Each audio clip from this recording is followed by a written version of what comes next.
Hello, welcome to as told by Sinjini. আশা করছি তোমরা সবাই ভালো আছো। অমৃতসরের শেষ দিন আমরা সকাল 9টা নাগাদ পৌঁছে গেছিলাম দ্য গোল্ডেন টেম্পল বা স্বর্ণ মন্দিরে। প্রায় 2.5 থেকে 3 ঘন্টা লাইনে দাঁড়ানোর পর আমরা গোল্ডেন টেম্পলের ভেতরে যাবার সুযোগ পেয়েছিলাম। টেম্পলের ভেতর কিন্তু ফটোগ্রাফি বা ভিডিওগ্রাফি অ্যালাউড ছিল না। স্বর্ণ মন্দির দর্শন হয়ে গেলে কাঢ়া প্রসাদ খেয়ে আমরা চলে গেলাম জালিয়ানওয়ালা বাগ। জালিয়ানওয়ালা বাগ একটি ঐতিহাসিক উদ্যান যা 1919 সালে 13ই এপ্রিল বৈশাখী দিবসে গণহত্যায় আহত ও নিহতদের স্মরণে সংরক্ষিত। যেই সমস্ত নিরীহ মানুষেরা জালিয়ানওয়ালা বাগের হত্যাকাণ্ডে নিজেদের প্রাণ হারিয়েছিলেন তাদের প্রতি আমি শ্রদ্ধা জানাই। এটি আমাদের ইতিহাসের এক অন্ধকার ও বেদনাদায়ক অধ্যায়। আমরা যেন কখনোই সেই আত্মবলিদান ভুলে না যাই, বরং তাদের স্মৃতি আমাদের শান্তি ও ন্যায়ের পথকে আরও মজবুত করুক।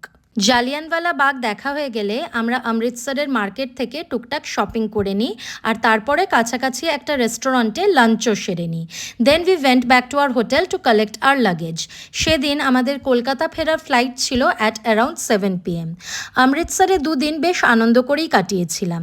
তোমাদের যদি ভিডিওটা ভালো লেগে থাকে then please make sure to like it and also subscribe to my channel.